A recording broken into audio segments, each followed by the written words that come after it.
Fala pessoal, hoje a gente vai falar da doença de Chagas que foi descrita por Carlos Chagas em 1909 e até hoje não tem um tratamento muito eficiente. Carlos Chagas, ele conseguiu perceber o parasito causador da doença no sangue de uma menina de 2 anos naquela época e aí eles conseguiram descrever muito bem como funciona a doença. Até hoje não tem um tratamento muito eficiente porque é uma doença negligenciada, é uma doença que atinge a população mais pobre, então não é de interesse da indústria farmacêutica para a pesquisa de um medicamento, ninguém vai ficar rico de descobrir um medicamento para Chagas. Então, cabe às universidades federais fazer muita pesquisa para melhorar a qualidade de vida, pois pode ser uma doença extremamente grave. E ela é causada pelo Trypanosoma cruzi. Cruzi, em homenagem a Oswaldo Cruz, um grande sanitarista que estava ali junto com Carlos Chagas. Inclusive ele que apresentou o Chagas lá, que contou que o Chagas tinha descrito essa doença e percebido ali o parasito. O Trypanosoma cruzi é o agente causador, ele é um protozoário flagelado, mastigófora, e esse protozoário ele assume várias formas. Por isso, então, chamado de parasito polimórfico. Ele tem uma forma que chama tripamastigota, uma forma que chama epimastigota e uma forma que chama amastigota. Quando eu penso, por exemplo, na forma que vai ser tripamastigota, ela vai ser uma forma alongada e além de ser uma forma alongada, igual você está vendo aqui, ó, aqui tem um núcleo, por exemplo, e o flagelo ele percorre todo o corpo do protozoário. Essa forma, então, ela é conhecida como tripamastigota. E ela vai ser encontrada no hospedeiro invertebrado e no hospedeiro vertebrado. Esse parasito aqui, ele é heteroxeno. Hétero quer dizer diferentes, xenos estranhos. Para completar o seu ciclo de vida, ele tem que parasitar diferentes estranhos. Então, é fundamental que ele parasite, por exemplo, um invertebrado, que vai ser um barbeiro, e um vertebrado. O vertebrado pode ser o tatu, pode ser o gambá, ele pode ser o humano também. E uma coisa interessante que a gente tem que perceber é que a forma tripamastigota vai ser encontrada no hospedeiro invertebrado, barbeiro, e também no hospedeiro vertebrado. Já a forma epimastigota, essa segunda forma aqui, também vai ser uma forma alongada, igual a primeira, e além dela ser uma forma alongada, ela tem o seu núcleo, mas uma diferença é que o flagelo não percorre todo o corpo do protozoário, igual ali em cima.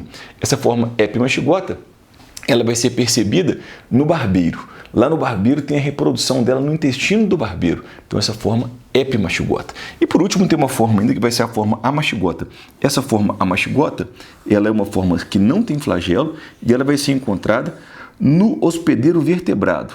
E ela tem uma preferência por músculo liso, por músculo estriado cardíaco. Então, muita multiplicação dela a gente vai conseguir encontrar no coração, no esôfago, no intestino e também ela pode multiplicar no baço. Essas são as preferências dela. Essa forma aqui vai ser a forma de contaminação, infecção do humano, portanto, depois da contaminação, uma infecção do humano, essa forma da reprodução dentro do barbeiro e a reprodução dentro do vertebrado. A gente começa por isso. Agora, quem que é o invertebrado importante nesse ciclo? O invertebrado, que é hospedeiro e também funciona como vetor, é um barbeiro. A espécie mais comum é o Triatoma infestans, mas também existem outras espécies e outros gêneros também. Existe o Panstrógelos, o Rhodnius, que são outros gêneros, e outras espécies de Triatoma também. Eu vou destacar o Triatoma infestans. Pensando no Triatoma infestans, a gente começa aqui a ver uma estrutura do corpinho dele, e na estrutura do corpo dele a gente vai sacar o seguinte: ele tem, como todo inseto, uma divisão de cabeça, tórax e abdômen. Eu vou começar esse desenho pelo tórax. Então imagina que isso aqui é o tórax dele, ó. Nessa divisão, o tóraxzinho dele. E do tórax dele, a gente vai partir aqui o que a gente vai chamar de cabeça. Ele tem uma cabeça alongada, e nessa cabeça alongada a gente vai encontrar na extremidade um aparelho bucal. O aparelho bucal dele vai ser um aparelho bucal sugador, ou seja, próprio para poder sugar. E esse aparelho bucal tem a capacidade de injetar uma substância que é anticoagulante e também injetar uma outra substância que vai ser anestésica. Então, como ele é um barbeiro hematófago que se alimenta de sangue, tanto o macho quanto a fêmea se alimentam de sangue, ele tem que ter esse aparelho bucal aqui que é sugador. E também é importante a gente perceber que nesse camarada aqui, que tem um hábito noturno, então costuma ficar escondido durante o dia, à noite ele sai. Tem as antenas. Aqui eu vou colocar primeiro o olho, ó. Então vem um olho aqui, o outro olho está aqui, e logo acima do olho a gente tem a projeção das antenas. As antenas com uma capacidade muito interessante de perceber o infravermelho. E de perceber o infravermelho e perceber o calor. Então ele usa essas antenas para sacar onde estão os vasos sanguíneos, já que ele vai sugar sangue. Então tem as antenas. Depois aqui a gente vai colocar o corpinho dele. Eu vou dar uma alongadinha aqui no tórax, alongo o tórax. E por último a gente tem a estrutura que chama o quê? Abdômen. Então a gente vai pensar aqui, ó, no abdômen dele para cá, gente vai pensar no abdômen dele agora para o outro lado aqui. Então, vamos jogar para cá, para os dois lados. Joguei para cá. Então, foi o abdômen dele. Então, ele tem a cabeça, ele tem o tórax, ele tem o abdômen. E, claro que ele vai ter as asas. Asas membranosas, por exemplo, que servem para poder voar. E também aqui é importante você perceber que a gente vai jogar uma patinha para cá, ó. Uma pata. Aí eu vou jogar aqui para o outro lado também, ó. Uma patinha para cá. Depois eu vou colocar aqui, ó, mais uma pata. E aqui, ó, mais outra também. E depois, por último, outra pata. Lembrando que os insetos, eles têm 6 patas. Então, 6 patinhas, essa é a estrutura então que a gente tem desse camarada, que é o Triatoma infestans, o barbeiro, que faz parte desse ciclo aí também. E tem um hospedeiro vertebrado. No hospedeiro vertebrado eu vou destacar 2 estruturas. Eu vou destacar, por exemplo, uma superfície da pele. Então, vamos imaginar que é a superfície da pele. Então, vou jogar para cá, por exemplo, aqui, ó, como se fosse uma superfície. E só para dar um destaquezinho, vou colocar algumas células que estão revestindo aqui. Então, imagina as célulazinhas revestindo. Imagina elas aqui, ó. É importante a gente perceber isso. E assim, claro que a pele é um órgão, tem várias camadas. Eu não vou ficar dando destaque para todas as camadas, mas eu vou dar o destaque, por exemplo, aqui, que vai ter um vaso sanguíneo aqui. Então, imagine aqui um vaso sanguíneo, que é bem interessante você perceber esse vaso sanguíneo. Então, aqui vai ter um vaso sanguíneo, que está cheio de, claro, sangue. Então, está aqui esse vasinho sanguíneo. E também vou dar um destaque para o coração do vertebrado. É um local muito importante para a multiplicação, para a replicação desse protozoário. Quando a gente pensa no coração, vou fazer um coração bem simplesinho aqui, só para poder ilustrar uma coisa importante que a gente tem que ver. Imagina que esse aqui é um esboço de um coração. Se esse é o esboço do coração, essa artéria que está virando para lá, ela chama artéria aorta. E a artéria aorta tem uma propriedade muito interessante, que ela vai ramificar, e ela ramifica nas coronárias.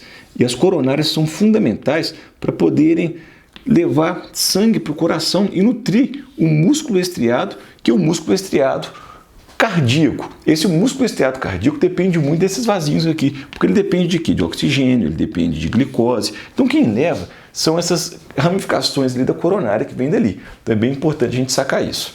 Aqui, só para a gente poder completar nosso desenho, a gente teria a estrutura bem simplesinha mesmo, só para lembrar que tem as coronárias. Beleza. Sabendo disso, a gente vai entender agora como é que funciona o ciclo. Então, essas formas que eu coloquei aqui, a forma 1, 2 e 3, a gente vai trabalhar com elas, e vai ver como é que é a forma em cada um dos grupos ali. E eu vou começar com um barbeiro.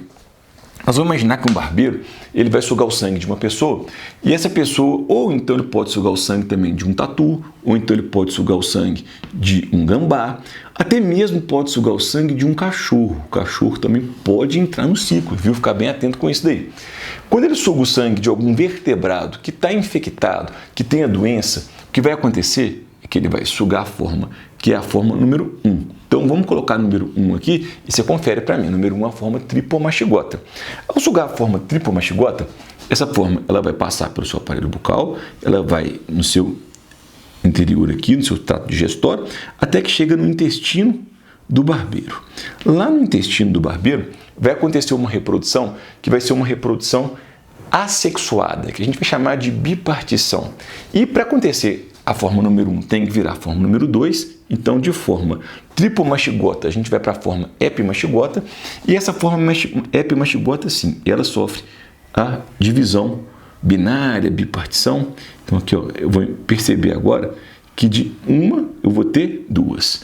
Aí você vai lembrar aqui, ó, flagelo, só que agora o flagelo aqui, ó, pega só metade do corpinho, lembra disso?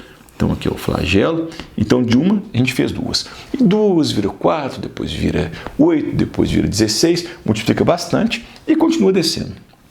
A forma epimastigota, quando chega nessa porção aqui, ó, que é a porção final, já com as fezes, ela vai, por acaso, a gente vai encontrar aqui a volta da forma número 1. Então vai voltar para a forma que vai ser a forma tripomastigota. Lembrando que a tripomastigota, então o flagelo percorre todo o corpinho dessa forma. Então volta a ser a forma número 1. E o barbeiro agora está com essa forma onde? No fim do intestino dele. E esse barbeiro, insaciável, vai buscar comida com as suas anteninhas, então ele percebe lá o infravermelho e ele vai penetrar o seu aparelho bucal, ele vai penetrar o aparelho bucal na pele da pessoa. Então imagina que isso aqui é a pele de um humano e ele vai penetrar o aparelho bucal dele aqui, ó, até chegar nesse vaso sanguíneo para ele conseguir sugar sangue. E ele é muito faminto, ele começa a comer, ele chega chato, vai sugando sangue, ele vai ficando depois até mesmo mais cilíndrico, vai assumir uma forma cilíndrica, e quando ele assume uma forma cilíndrica, foi tão notado que ele defeca. Normalmente ele vai picar à noite, porque à noite a gente está dormindo e ele tem um hábito noturno, e também existe uma lógica que ele pica normalmente a região do rosto. O rosto tem uma região perto do olho aqui que tem uma pele mais fininha, é o que ele prefere. Inclusive, quando ele pica nessa região, surge um sinal, um edema, que chama sinal de Romanha. Esse sinal de Romanha, quando ele aparece, é porque foi esse o local da picada e é uma reação alérgica ali, alguma substância colocada por ele, e também ao anticoagulante, e você lembra também que tem um anestésico, né? Por isso que vai ficar com esse edema. Ele sugou o sangue, mas como ele é completamente faminto, comeu tanto sangue que ele comeu até defecar. Então agora você vai ter aqui, ó, as fezes do barbeiro. Nas fezes do barbeiro, você vai encontrar, aqui, ó, vindo daqui, a forma número 1, que é a forma tripomastigota. A gente chama essa forma de tripomastigota metacíclica. A gente fala que é metacíclica e é só para diferenciar da outra forma, que é essa que vai circular mesmo pelo sangue. Mas é tripomastigota, as duas são tripomastigota. E quando você vê essa forma aqui, o cara foi lá, acordou de manhã cedo, depois de ser picado, e de uma forma assim, sem pensar, ele vai coçar, porque aqui coça, o local coça.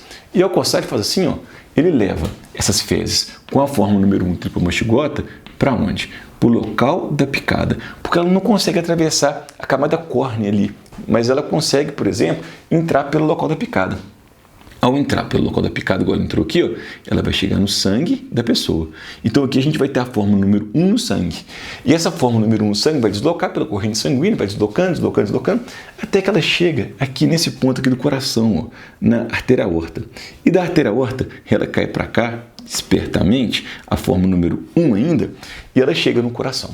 Ela sai do vaso sanguíneo e invade o tecido cardíaco, que é um músculo estriado cardíaco. Ao invadir aqui, ela vai assumir a forma número 3. Ó. Então, nesse ponto que eu vou destacar aqui, ela vai assumir a forma número 3. Dá uma olhadinha, a forma número 3 é a forma amastigota. Ao assumir a forma amastigota número 3, o que vai acontecer? Ela vai começar a multiplicar. Então, nós vamos imaginar essa multiplicação aqui, ó, uma forma mastigota, ela vai multiplicando, ela vai multiplicando, ela vai multiplicando, e isso gera problemas para o coração. Como assim isso gera problemas para o coração? O primeiro problema é que são liberadas algumas substâncias que vão causar alergias e podem, inclusive, mudar a frequência cardíaca, o ritmo cardíaco. Isso pode ser atrapalhado.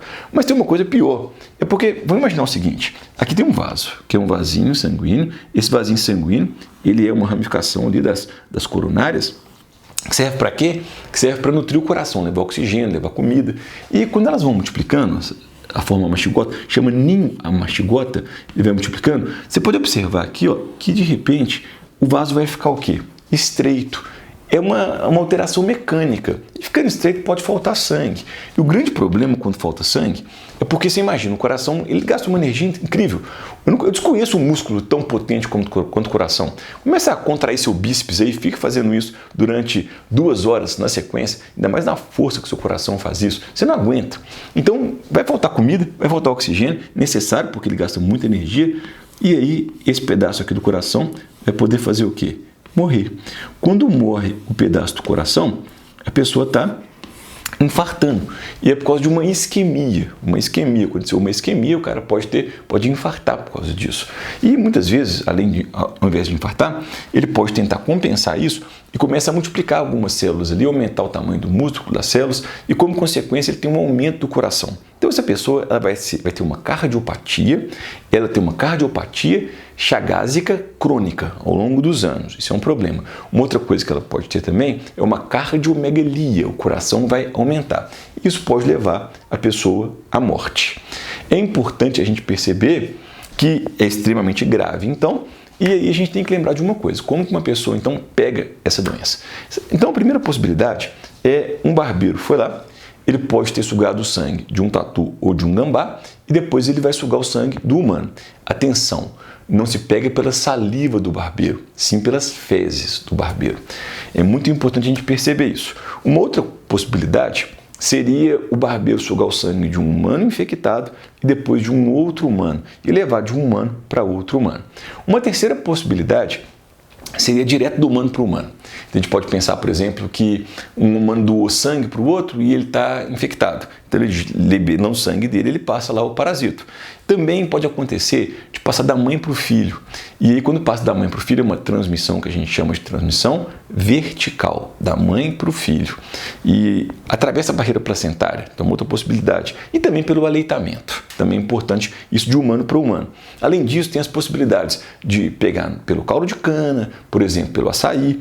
Se triturarem, por exemplo, os barbeiros, esses barbeiros aqui cheios de fezes com a forma de tripomastigota, a forma de tripomastigota pode ficar no caldo de cana, pode ficar no açaí. E aí, quando você bebe o caldo de cana ou come o açaí, esse cara ele não entra, por exemplo, direto pela sua pele, que tem uma camada córnea, mas ele entra, por exemplo, pela mucosa da sua boca, por exemplo, no início do seu trato digestório. Se chegar no seu estômago, tende a morrer. O pH ali é muito ácido, o pH 2. Então é interessante a gente poder ver essa diferença também. É legal a gente perceber então essas possibilidades como que pega. É muito importante também fazer uma classificação que tanto a reprodução aqui, ó, dentro do barbeiro, quanto a reprodução no vertebrado, as duas reproduções são assexuadas. Então, ao invés de falar hospedeiro definitivo, hospedeiro intermediário, a gente fala um hospedeiro invertebrado e um hospedeiro vertebrado. Uma última coisa que eu tenho que te falar é que a gente deve preservar as nossas matas e os nossos cerrados. Quanto mais você desmata, mais você aproxima o humano de regiões que tem esse barbeiro aqui. E se por acaso você faz construções que são ótimas para ele, como as casas de pau a pique, casa de pau a pique, por exemplo, ela é feita assim, você pega uma madeira, depois você põe um barro, depois que você põe o barro seca, ele racha. Naquelas rachaduras, ele fica um ótimo esconderijo, então, para esses barbeiros que ficam escondidos durante o dia e saem à noite para poder picar. Então, a gente deve trocar as casas de pau a pique, se possível, é claro, porque isso deu uma situação de pobreza, uma situação grave, para uma casa de alvenaria. A gente deve evitar o desmatamento. Isso é muito importante. A gente tem desmatado muito e favorecido muitas zoonoses. Se a gente continuar desmatando, outros problemas virão por causa do desmatamento. Fechamos então, essa foi a doença de Chagas. Tamo junto, valeu galera!